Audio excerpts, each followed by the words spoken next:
How to reset engine oil and filter replacement overdue Honda CRV.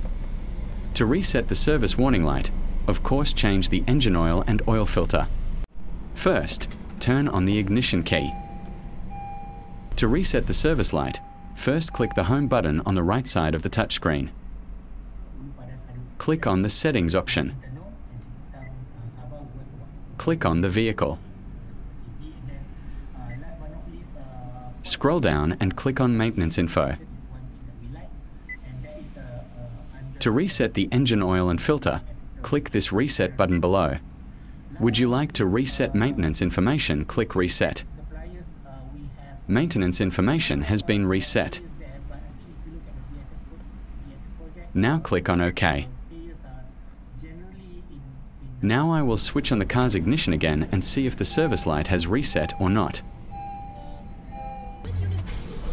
Service light is not on after starting the engine. Service light has been reset. Thank you very much to everyone for watching the video.